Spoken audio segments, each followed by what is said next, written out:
अगर आप दुखी हो तो भी आप पीढ़ी के परिवार के हो। जो दुखी है वो सब पीढ़ी परिवार है। आज दुखी ज्यादा है, खुश मात्र कुछ लोग हैं। अरे आप ही लोग थे मीडिया के लोग, कह रहे थे मुख्यमंत्री जी है ही नहीं उस फ्लीट में। अरे ऐसा मत करो, जिसका दाना उसका गाना। तो क्या हमारी पार्टी के गए हुए लोगों को भी कुछ शपथ मिल रही है कि नहीं मिल रही है? क्या इलेक्शन कमीशन 18,000 वोट जो गलत डिलीट हुए थे कि आरओ के खिलाफ कार्रवाई करेंगे, उनको सस्पेंड करेंगे? अगर आपका चैनल जिम्मेदार है, ईमानदार चैनल है, जिसका दाना उसका गाना नहीं करेगा आपका चैनल, तो ये बात आप जरूर पूछ करके हमें बताएंगे जिसका जान जाए। कार्यकर्ता जो यहाँ मौजूद है, जो संगठन मौजूद है, मैं संगठन का धन्यवाद देता हूँ और मुझे उम्मीद है कि संगठन को जो जिम्मेदारी दी गई है उस जिम्मेदारी को पूरी ईमानदारी से निभाएंगे। आने वाले समय में लोकतंत्र बचे, बाबा साहब भीमराव अम्बेडकर जी का संविधान बचे, जो रास्ता डॉक्टर राममनोहर लोहिया जी ने दिखाया, नेताजी ने जो रास्ता संघर्ष से बनाया, और जो समाजवादी पार्टी इंडिया अलायंस के साथ साथ पीडीए परिवार को लगातार बढ़ाने की कोशिश में हमें पूरा भरोसा है कि आने वाले समय में भारतीय जनता पार्टी का उत्तर प्रदेश से सफाया होगा। 80 हराओ लोकतंत्र बचाओ का नारा लेकर के ये संगठन के लोग गांव-गांव जाएंगे। इस सरकार ने किसान के साथ धोखा दिया है। ये किसान को वादा करके आए थे सत्ता में कि किसानों की आय दोगुनी होगी, लेकिन जिस तरीके से महंगाई बढ़ी है और जिस तरीके से किसानों के ऊपर संकट पैदा किया है, किसानों की आय नहीं बढ़ी और लगातार नौजवान बेरोजगार होता चला जा रहा है, न नौकरी है। और जो कि भी उत्तर प्रदेश में जितनी भी परीक्षाएं हुई हैं सब लीक हो रही हैं और जानबूझ करके सरकार लीक कराना चाहती है जिससे उसे नौकरी न दे पाए। और अब तो सुनने में आ रहा है कि जो बच्चे परीक्षा देने जा रहे थे उनके पेपर भी लीक हो रहे हैं। तो सोचिए नौजवानों का और बच्चों का भविष्य क्या होगा। ये न केवल संविधान के साथ खिलवाड़ कर रहे हैं बल्कि नौजवानों के साथ, उनके भविष्य, उनका आने वाला समय है, कल है, उसके साथ एक खिलवाड़ करने का काम कर रहे हैं। यहाँ नौजवान संकल्प लेकर के जा रहा है कि भारतीय जनता पार्टी से उस उत्तर प्रदेश और देश को बचाना है। अखिलेश, अभी जैसे आपने बोला 80 हराओ, और 80 हराओ को अगर बता दें उसका क्या अर्थ निकाला जाए, कुछ पूछ रहे हैं। गणित बहुत आसान है, उसमें बहुत ज्यादा दिमाग लगाने की जरूरत नहीं है। किसान की आय दोगुनी नहीं हुई, किसान बैठा हुआ इंतजार कर रहा है कि वोट कब डालेंगे।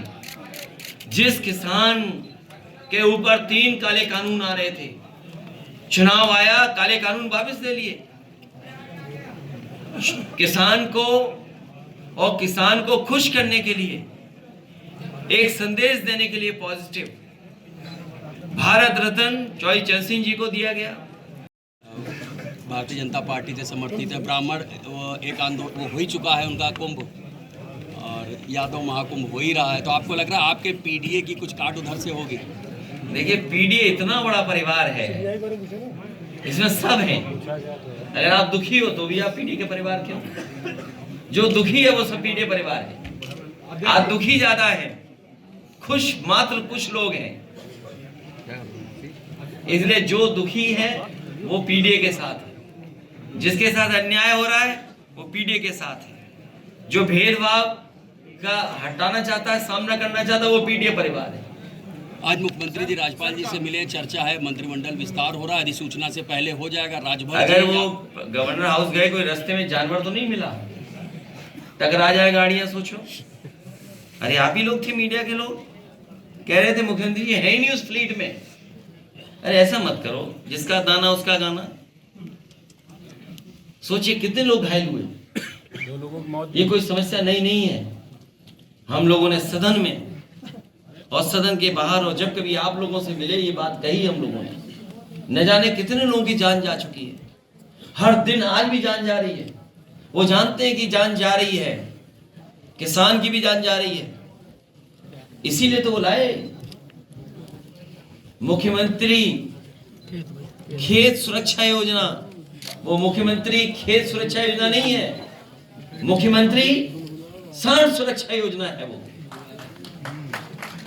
तो चाहे आप गवर्नर हाउस चले जाओ, और हो सकता है उन्होंने भी अखबार पढ़ लिया हो कि होली नहीं मनाएंगे, और फिर जिन्हें पैकेज दिया था, अरे पैकेज का पार्ट मंत्री भी तो है, क्या पैकेज का पार्ट मंत्री नहीं है? भाई आपने समाजवादियों को छीन लिया, समाजवादियों को आपने राती रात मना लिया, पटा लिया, लालच दे दिया, तो भाई अब उनको मंत्री भी तो बनाओ। भाई दिनेश शर्मा जी को आपने रिप्लेस किया एक दूसरे उससे। अब भाई डिप्टी सीएम वो फेल हो चुका है, स्वास्थ्य सेवाएं ठप है, तो अब उनको रिप्लेस किससे करोगे? हमारे ही पार्टी के किसी नेता से तो रिप्लेस करोगे। भाई रिप्लेसमेंट होना है। जो आपने आश्वासन दिया है अब कैसे पूरा करोगे? तो हमें उम्मीद है कि जो समाजवादी पार्टी गए वो भी शपथ लेंगे। चुनाव आयोग, अरे भाई हम आपसे पूछ रहे शपथ लेंगे कि नहीं लेंगे? अगर भाई गवर्नर हाउस की खबर सुनाई आपने तो अच्छी बात है, लेकिन कम से कम हमें ये तो बता दो, हमें एनलाइटन कर दो कि क्या हमारी पार्टी के गए हुए लोगों को भी कुछ शपथ मिल रही है कि नहीं मिल रही है? आज चुनाव आयोग है, यहाँ पर सारे अफसर आए हुए उत्तर प्रदेश के।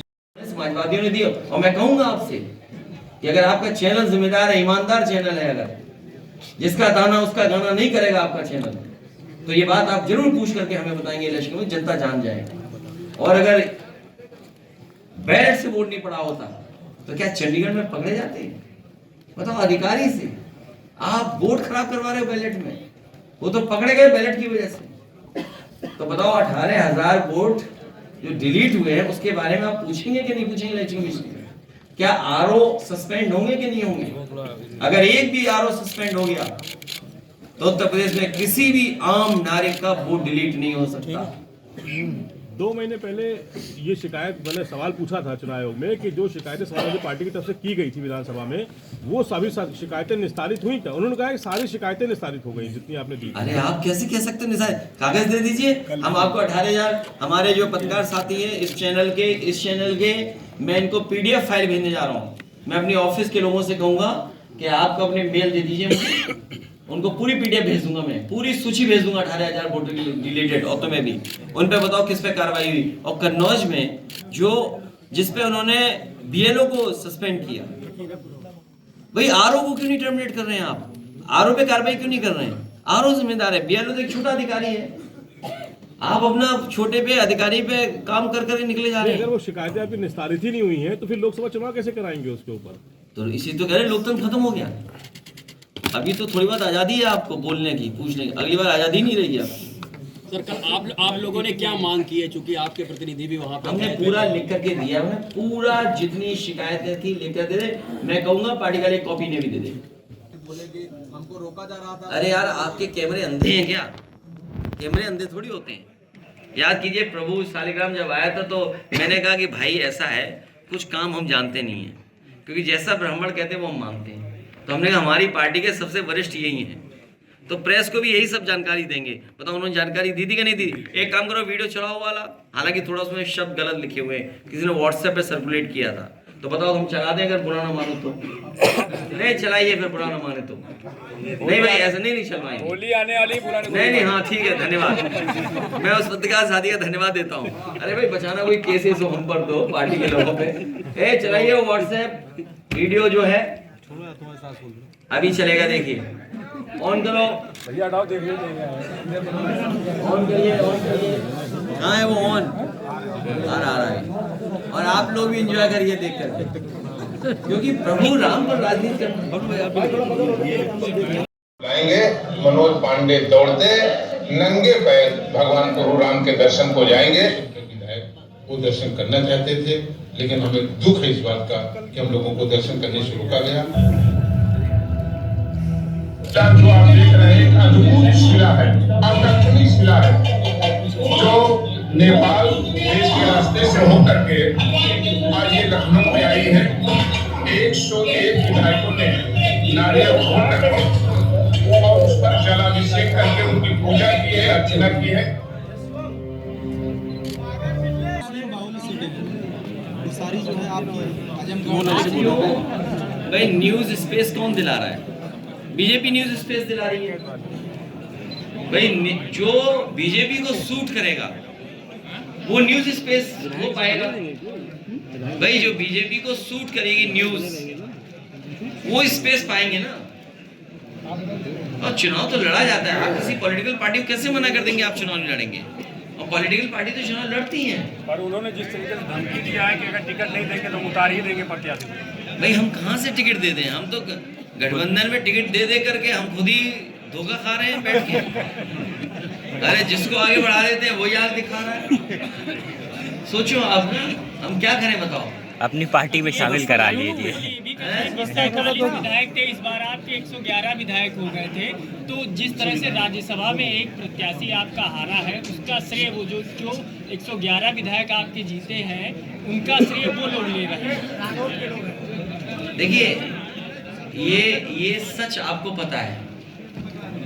और 0 से संख्या बढ़ गई, सदनों में पहुंच गए आप। अब आप जो चाहो सो खाओ। अब जनता के पास तो जाना नहीं है। जनता के पास जब जाओगे तभी तो हिसाब किताब होगा। तो उस समय जब राज्यसभा का चुनाव था, मान लीजिए पूरे दल के लोग आए थे कि हम समाजवादी पार्टी को धोखा नहीं देंगे। मैंने उनसे कहा कि भाई साथ देते रहना समाजवादियों का। और बताइए क्या राज्यसभा 9 विधायकों पे बनते हैं क्या? 37-38 विधायक पे आप राज्यसभा बनते हैं। तो बताइए किसने धोखा दिया है? समाजवादी लोग धोखा नहीं देते हैं, धोखा खाए हैं इस बार। और ये तो पहचान हो जाती है मित्र की और सबकी। जो बुरे वक्त पे साथ देता है वही में असली मित्र होता है।